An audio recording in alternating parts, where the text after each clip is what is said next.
मराठा आरक्षण मिळाल्याने अतिशय जल्लोषाचं वातावरण मराठ्यांमध्ये पाहायला मिळतंय. कसं बघताय तुम्ही या सगळ्या निर्णयाकडे?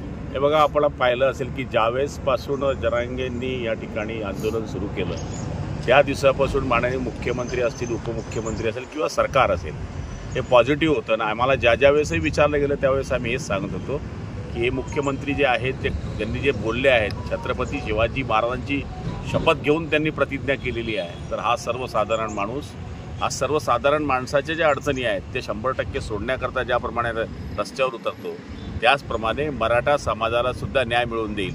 आणि तेच काम आदरणीय एकनाथ शिंदे आणि उपमुख्यमंत्री आणि मंत्रिमंडळाने केलेलं आहे. त्यामुळे आज जरांगे पाटलांच्या त्या ठिकाणच्या आंदोलनाला यश प्राप्त झालं आहे.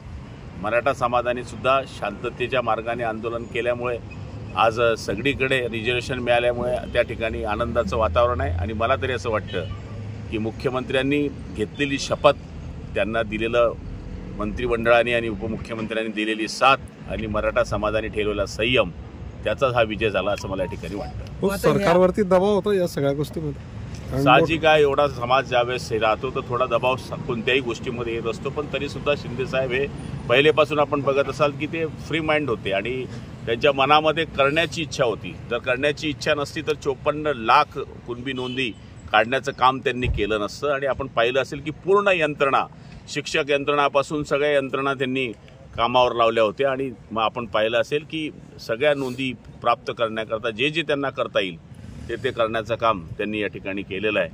मला तरी असं वाटतं की सरकार हे दबावामध्ये, मानसिक दबावामध्ये नव्हतं, पण एक ज्याला काय म्हणतात की एक निर्णयाच्या दबावामध्ये निश्चितपणाने होतं की आपण शपथ घेतली, आपण निर्णय घेतला पाहिजे, अशा पद्धतीनं कधी शिंदेसाहेब दबावामध्ये होते. पण मला तरी असं वाटतं की त्यांच्या मनामध्ये ही खुणगाट होती बाळासाहेबांचे शिवसैनिक म्हणून की आपण न्याय देऊ, आणि त्यांनी तो दिला.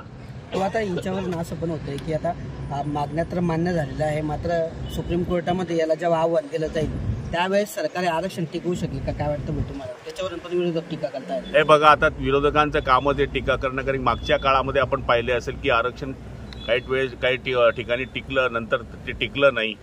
त्यामुळे जर हे आरक्षण केलं असेल तर याच्यावर वेगळ्या कमिट्या स्थापन केल्या. शिंदे कमिटी या ठिकाणी आली, ज्याच्यावर 3 जजेस, रिटायर्ड जजेस किंवा त्या लोकांना नियुक्त केलेलं. त्यामुळे टेक्निकल सगळ्या गोष्टी या लोकांनी पाहिल्या असतील आणि तेवढं करूनच आदरणीय सरकारने हे काम करण्याकरता शिंदे साहेबांनी प्रयत्न केलेले आहेत. आणि मला तरी असं वाटतं की हे आरक्षण टिकेल.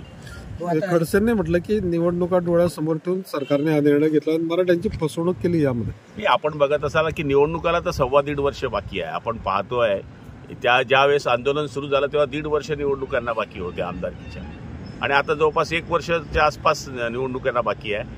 आंदोलन काही आजच झालं असं नाही आहे. आंदोलन पूर्वी झाले, त्यावेळेस मोर्चेही निघाले, 56 मोर्चे मराठा समाजाने काढले.